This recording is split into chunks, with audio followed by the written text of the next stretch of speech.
Alhamdulillah wa kafa wa salatu wa salam ala nabina al-Mustafa amma ba'd. Notre sujet de ce sermon s'articule autour de la différence entre la notion de l'information et la notion du savoir, dans le sens où le fait d'être informé ne signifie pas une acquisition systématique d'un savoir. Puisque le savoir, c'est un processus d'interprétation qui exige une raison critique et une forme d'intelligence dans le traitement de l'information. Être informé, c'est une bonne chose, encore faudrait-il avoir les moyens de la distiller, de l'authentifier et de bien l'interpréter. C'est pour cette raison que Allah subhanahu wa ta'ala lui-même a défini les multiples fonctions du prophète sallallahu alayhi wa sallam en la matière. Comment traiter l'information? Et pas n'importe quelle information, une information qui vient du ciel. Première fonction, c'est de transmettre l'information de manière exacte. Yatlu alayhim ayatihi. Il y a d'autres versets qui exigent du prophète la concision et la fidélité dans la transmission du donné révélé. Il n'a pas le droit d'ajouter ou de diminuer la substance de la révélation. Donc une concentration, une prédisposition impeccable qui permet de bien recevoir l'information qui vient de l'archange Gabriel et de la transmettre et de bien l'articuler pour qu'elle soit bien reçue par l'auditoire. Yatlu alayhim ayatihi. L'information. C'est nécessaire. Mais ce n'est pas suffisant. Le rapport à l'information, c'est un rapport éthique. Ce n'est pas uniquement un rapport intellectuel. Pourquoi tu cherches l'information? Pourquoi tu cherches l'information? Innamal a'malu binniyat. Pourquoi tu cherches l'information, que ce soit religieuse ou pas? Qu'est-ce que tu comptes en faire? Ça aussi, c'est une question éthique. C'est pour cette raison que Dieu a demandé au prophète de préparer le réceptacle et le récipiendaire afin qu'il reçoive cette information et pour qu'il en fasse un bon usage. Yatlu alayhim ayatihi, il leur narre ces versets et les éduque et les purifie, les débarrasse des parasites intellectuels et psychologiques qui empêchent une bonne réception, une bonne compréhension. Puisque le rapport et la relation à l'information, c'est un rapport moral. Yuzakkihim. Parce que l'information peut tuer. C'est un outil redoutable. L'information peut guider comme il peut égarer. Yudillu bihi kathiran, le Coran, c'est un moyen d'égarement, c'est un moyen de guidance. Tout dépend du récipiendaire, du récepteur. Et donc il faut préparer le récepteur, c'est-à-dire l'être humain qui va recevoir cette information. D'où l'accompagnement spirituel et moral dans la transmission de l'information. Surtout quand il s'agit d'une information qui vient de là-haut, qui vient d'Allah subhanahu wa ta'ala. Informer, yatlu alayhim ayatihi, les préparer moralement, spirituellement, pour bien recevoir l'information et pour en faire un bon usage, parce que l'information, c'est un outil. Elle est là pour servir quelque chose. L'information pour l'information n'a pas de sens. Une information pour l'information n'a pas de sens. C'est de l'usage de cette information dont il s'agit. Et donc le prophète avait la responsabilité de l'éducation. C'est pourquoi l'éducation dans l'école, dans la maison, ce n'est pas uniquement une instruction intellectuelle, mais c'est une éducation spirituelle et morale en même temps. Yuzakihim, il doit les purifier, les éduquer, avant de leur enseigner le livre. Donc, l'enseignement du livre vient en troisième lieu. Information, éducation morale, avant l'accès au savoir. Donc il y a une différence entre l'information et le savoir. C'est ce qui va nous importer dans ce sermon. Beaucoup de gens pensent parce qu'ils ont l'information, ils ont le savoir. Non. Le savoir, c'est la compréhension. Et le bon usage de cette compréhension. Tu n'es savant que lorsque, comme on dit, tu te transformes. C'est comme dans la musique. Hein? Il y a ce qu'on appelle les interprètes, ceux qui transforment le théorique musical en un orchestre. Tu jettes un ballon au ballon, il faut qu'il le transforme pour marquer. Donc, qu'est-ce que tu en fais? Le ballon, c'est une information. On te la donne, comment tu la transformes? Ou bien tu marques contre toi, ou bien tu marques contre l'équipe. Voilà. Pour faire un petit peu une parabole footballistique, puisque je sais que la plupart d'ici aiment bien le foot. Le ballon aussi, c'est quelque chose d'important. Dans une équipe, comment partager le ballon, l'information? Le ballon, c'est une information. Mais le ballon pour le ballon, ça ne veut rien dire. Il faut que ça marque. Donc l'information en tant qu'information n'a aucun sens s'il n'atteint pas son but. La victoire contre l'ignorance. C'est ça. La victoire contre l'ignorance, c'est-à-dire l'accès au savoir. وَيُعَلِّمُهُمْ الْكِتَابِ. Donc le prophète n'était pas uniquement un simple narrateur. Le prophète n'était pas un ordinateur qui transmet les informations.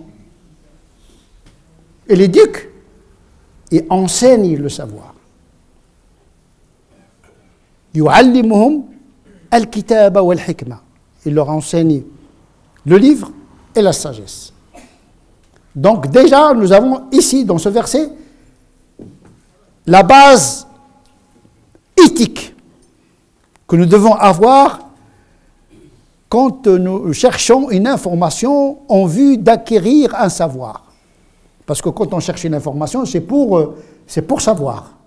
Mais quand l'information empêche de savoir, c'est là où la catastrophe surgit. En confondant l'information, la simple information, avec le savoir. En effet, le prophète a attiré l'attention à cet aspect. Il a dit dans le hadith rapporté par Zayd ibn Thabit,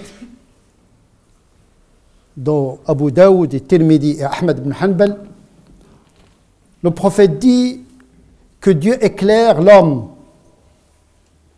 qui apprend de notre part un hadith et qui l'apprend par cœur, afin de le transmettre à autrui. Et il se peut qu'un informateur soit moins savant que l'informé. Il porte l'information à quelqu'un qui est plus savant que lui. Et de dire, il se peut que le narrateur de l'information, le transmetteur de l'information, lui-même n'est pas un savant. C'est-à-dire, il transmet un savoir alors que lui-même n'est pas un savant. C'est un support de l'information. C'est un canal de l'information pour parler un langage de la communication. C'est comme l'Internet. On ne peut pas qualifier l'Internet de savant. Mais un support d'information. Donc les gens qui consultent l'Internet, il ne consulte pas un savant. Il consulte un support d'information. Le savoir, c'est autre chose. C'est la compréhension des choses.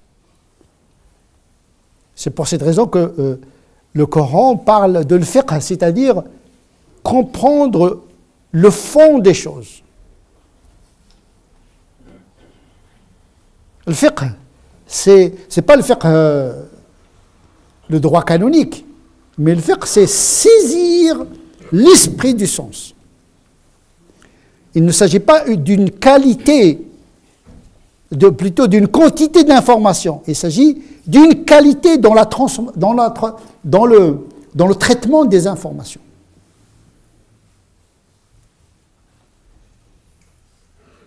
On ne peut pas considérer que Zayd ibn Thabit, qui connaissait le Coran par cœur, est plus savant qu'Abu Bakr. Omar ne connaissait pas le Coran par cœur entier. On ne peut pas considérer Abu Huraira, qui connaissait beaucoup de hadiths, qui est plus savant que Mu'adh ibn Jabal, qui est le plus grand savant parmi les compagnons en matière de halal et de haram. Maîtriser l'information, c'est une chose. L'interpréter, la transformer en savoir, c'en est une autre. Dans une khutba, une des khutbas importantes du prophète, sallallahu alayhi wa sallam, a posé la question à ses compagnons en leur disant « Est-ce que j'ai transmis ?» Parce que son obsession, c'est de transmettre. Ballir. Ma ala rasoul illa al-balagh. La transmission, mais également l'enseignement. Ça ne veut pas dire qu'il transmet, il reste. Non, pas parmi la transmission est supposé le processus de l'explication. Sinon, ce n'est pas une transmission. Il a dit à ses compagnons, est-ce que j'ai transmis ? Ô prophète, oui, tu as transmis, nous témoignons. Et le prophète de dire, ô Dieu, témoigne que j'ai accompli ma mission. J'ai enseigné, j'ai transmis, j'ai éduqué, j'ai enseigné le livre et la sagesse.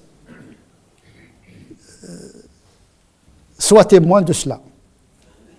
Et de continuer, parce que c'est ça c'est la chute qui nous importe, en disant il se peut que le présent parmi vous, dans cette assemblée, et qui est en train d'écouter directement mes paroles, qu'il transmette mes paroles à ceux qui ne sont pas ici, physiquement et temporellement. Et il se peut que celui qui reçoit l'information après vous soit plus savant que celui qui a transmis l'information. En effet, beaucoup de successeurs, beaucoup d'élèves des compagnons étaient plus savants que les compagnons eux-mêmes.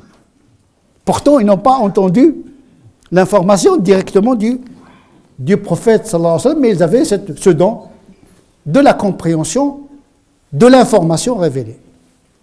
Donc il y a une dissociation entre recevoir passivement l'information et cogiter pour pouvoir comprendre ce qu'elle porte, parce que dans les textes, dans le Coran et dans les hadiths, vous pouvez trouver la chose et son contraire.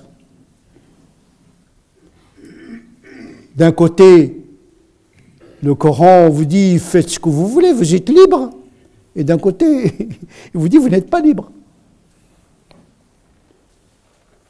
Que vous allez réconcilier entre un verset qui vous donne la liberté totale et un verset qui dit c'est moi qui fais tout. C'est pour cette raison que des doctrines ont vu le jour sur le libre arbitre. Parce que tu as des arguments pour le déterminisme dans le Coran et tu as des arguments pour le libre arbitre dans le Coran. Tu peux trouver ce que tu veux dans le Coran. Tu peux même tuer et voler de l'argent des gens, mais avec des coups de versets et des coups de hadith. Donc le savoir, c'est autre chose. C'est la compréhension et le bon usage du savoir. Man yuridillahu bihi khayran yufaqihu fi din. Si Dieu veut du bien pour quelqu'un, il lui donne la compréhension de la religion. Les musulmans, ils ont compris ça dès le départ. Ils ont distingué ceux qui maîtrisent les variantes du Coran, le Qurra, qui apprennent par cœur le Coran. C'est une démarche importante et méritante, parce que apprendre le Coran, apprendre le hadith, c'est un acte religieux en soi. Mais il y a des spécialistes pour cela, qui sont capables de vous réciter le Coran selon les 50 variantes. En vérité, on dit qu'il y a 10 variantes, mais il y en a plus.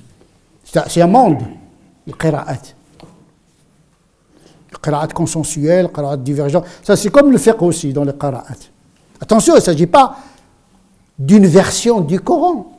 Il s'agit d'une variante dans la prononciation, dans le waqf al-ibtida, la ponctuation, parce que le Coran, dès le départ, n'était pas ponctué. Et la ponctuation peut changer le sens d'un verset. Donc, on ne peut pas être un exégète si on ne maîtrise pas ilm al-waqf al-ibtida, c'est-à-dire la science de la ponctuation. Parce qu'une phrase, elle peut être finie par un point d'interrogation ou bien par point d'exclamation. Or, à cette époque-là, il n'y avait pas de point d'exclamation, il y avait waqf jamil, ils avaient des choses qu'ils ont ajoutées pour aider à comprendre l'intonation, la vibration et le sens du verset. Donc ça, ce sont les spécialistes du corpus coranique. Et puis les muhaddiths, les spécialistes du hadith, qui apprennent le hadith par cœur, qui maîtrisent la critique de sanad, etc. Donc, ce sont les spécialistes de la compilation de l'information révélée. Hadith sahih, hadith mawdou', voilà, il y a tout un travail de classification, de taxinomie des hadiths en fonction de leur authenticité. Ils n'entrent pas dans l'interprétation, ce n'est pas leur domaine.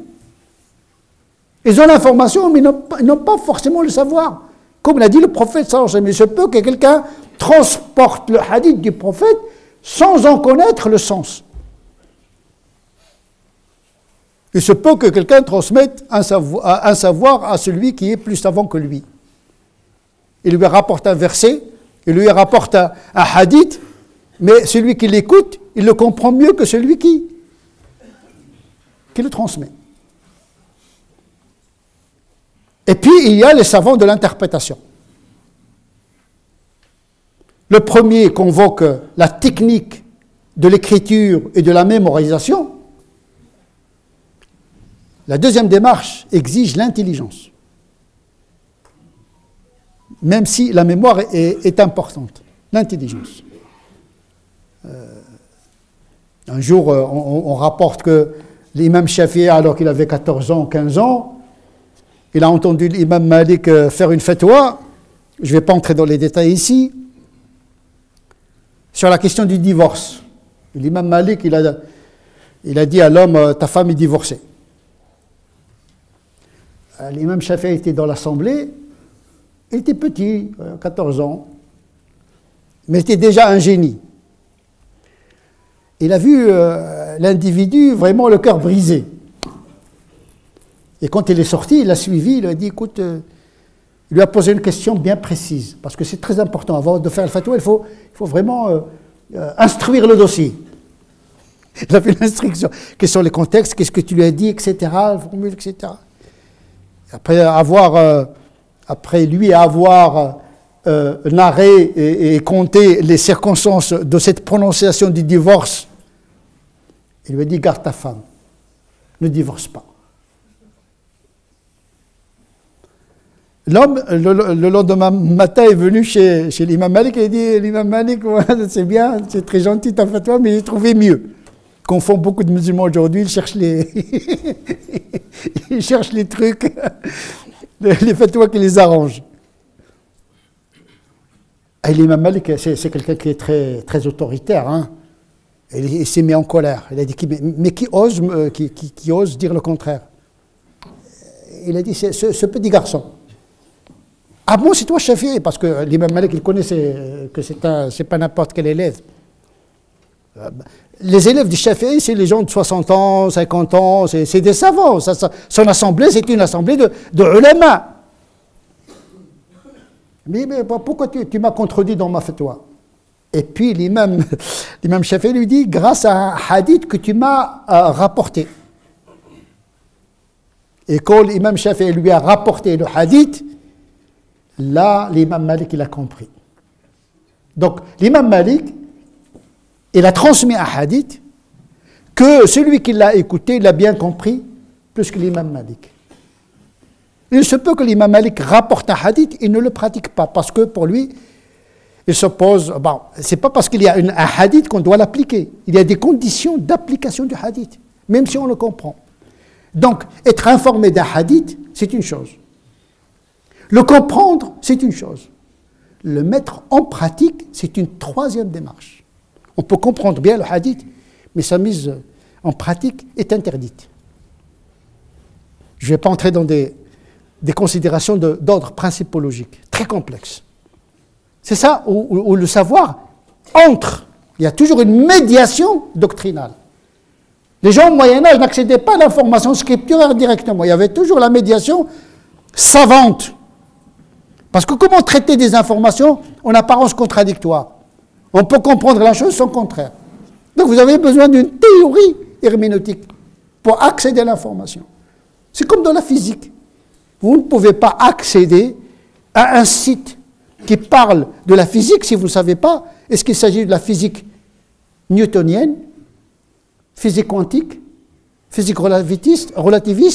Est-ce que vous êtes dans la gravitation d'Einstein ou la gravitation de Newton? Ah ben, la gravitation, mais dans quelle doctrine physique? Donc si vous n'êtes pas du domaine, comment vous allez comprendre les mots? Mais les mots, ils ont des significations selon l'usage et selon la discipline. Comme les hadiths, surtout quand les hadiths sont traduits. Parce que la traduction, c'est déjà une interprétation. Donc vous travaillez sur une deuxième main. Déjà, c'est pas un hadith traduit en français. Déjà, je suis en train de traduire les choses. Donc déjà, je suis en train d'introduire ce que j'ai compris des informations. Il y a toujours, c'est l'homme qui fait la médiation entre l'information et celui qui reçoit l'information. C'est ça le savoir. Si on applique ça, cette démarche du discernement de l'information, serrer la source, l'authenticité, sa compréhension, si on applique ça aujourd'hui à l'accès à l'information religieuse aujourd'hui à travers le numérique, pour cela il faut faire une archéologie historique. À une certaine époque, il y avait toujours, les livres étaient écrits à la main. Donc le nombre des livres n'était pas aussi présent qu'aujourd'hui. Donc déjà, on trouve les livres chez les savants. Le Bukhari, etc., on les trouve chez les savants. C'est pas commercialisé. C'est l'économie qui a changé le rapport à l'information religieuse. Avec l'édition, aujourd'hui, on peut imprimer des millions et des millions de Sahih al-Bukhari. Donc Sahih al-Bukhari, on peut le trouver dans les bibliothèques des gens chez eux qui n'ont jamais... Voilà, c'est pour meubler. Parfois, de temps en temps, il ouvre le... Ah, il est dans Sahih al-Bukhari. Enchanté, alors. Sahih al-Bukhari, oui, mais oui, c'est Sahih al-Bukhari. Mais qu'est-ce que tu as compris de Sahih al-Bukhari? Comment tu vas le mettre en pratique aujourd'hui, dans le contexte où tu vis? Peut-être le Bukhari ne l'a même pas appliqué à son époque. Parce qu'il y a des hadiths qui sont normatifs que le Bukhari n'a pas mis dans le normatif. Parce qu'il ne voit pas l'utilité de leur application. Il met parfois des hadiths normatifs, mais dans un coin qui n'a rien à voir avec la pratique. Déjà, Sahih al-Bukhari, c'est un ouvrage de fiqh, déjà. Déjà, pour ouvrir le Bukhari, il faut comprendre comment le Bukhari a organisé son ouvrage. Comment Muslim il a organisé son ouvrage. Quand vous entrez dans l'Internet, il faut savoir de quel site s'agit-il, quelle doctrine, qui est derrière l'Internet, qui est la source. Il faut vérifier. Donc, avec l'édition, l'information scripturaire est devenue disponible. 19e siècle, 20e siècle, le mouvement salafiste ou bien l'accès direct à la source, on voit aujourd'hui l'accès direct à la source, c'est-à-dire au Coran et la Sunna, il a produit beaucoup de violence. De violence dans les sociétés musulmanes, dans les foyers, etc. Chacun, il choisit ses versets, chacun choisit ses hadiths. Donc, l'autorité, c'est le Coran et la Sunna. Alors qu'au Moyen-Âge, l'autorité, c'était le commentaire de le Coran et la Sunna. Ce n'était pas le Coran et la Sunna. Le Coran et la Sunna étaient des références d'information. Mais l'autorité revient à l'institution qui interprète l'information scripturale dans un contexte donné. On interprète dans un monde. Donc il y a ce qu'on appelle l'interprétation appliquée à la coutume en place, à l'époque en place, etc., etc. Avec l'Internet, les choses se sont empirées. Aujourd'hui, on n'a même pas besoin d'acheter un livre. À certaines époques, les gens pouvaient acheter des livres accessibles à tout le monde, alors que le livre n'était pas accessible à tout le monde. À l'époque, à l'apogée du savoir musulman. Paradoxalement, plus l'accès à l'information scripturale et religieuse est facile, plus l'ignorance augmente. Et le pire de l'ignorance, c'est d'ignorer qu'on est ignorant. Parce que les gens sont 4 types. Il y a un savant qui sait qu'il est savant. Il maîtrise son truc. Il maîtrise son domaine. Il y a un savant qui est savant, mais par modestie, il ne sait pas qu'il est savant. Il faut le lui dire, comme a dit le prophète. Il faut lui dire. C'est une fausse humilité. De toute façon, le savoir, il est relatif. On est savant par rapport à autrui. Mais on n'est pas savant dans l'absolu. Il y a un ignorant qui sait qu'il est ignorant. Celui-là, il est modeste. Il connaît ses limites.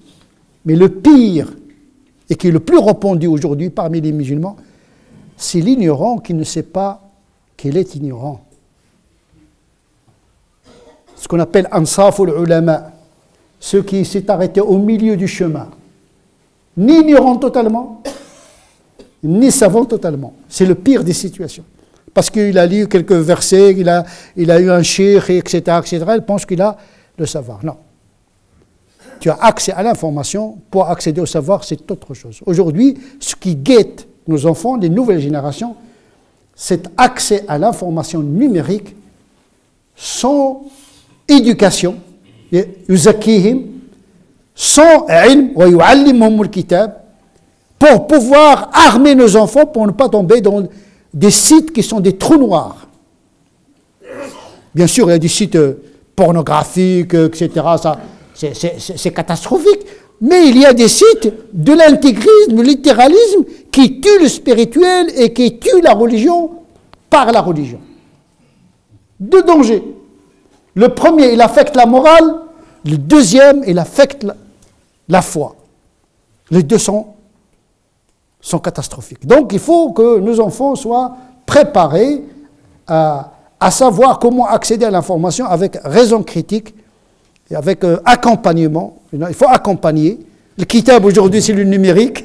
Il a besoin d'être accompagné par une pédagogie d'accompagnement quant à l'accès à l'information religieuse dans l'internet. نسأل الله عز وجل أن يجعلنا من الذين يستمعون القول فيتبعون أحسنه أولئك الذين هداهم الله وأولئك هم أولو الألباب اللهم اهدنا فيمن هديت وعافنا فيمن عافيت اللهم ربنا آتنا في الدنيا حسنة وفي الآخرة حسنة وقنا عذاب النار اللهم صل على محمد وعلى آل محمد كما صليت على إبراهيم وعلى آل إبراهيم وبارك على محمد وعلى آل محمد كما باركت على إبراهيم وعلى آل إبراهيم في العالمين إنك حميد مجيد سبحان ربك رب العزة عما يصفون وسلام على المرسلين والحمد لله رب العالمين.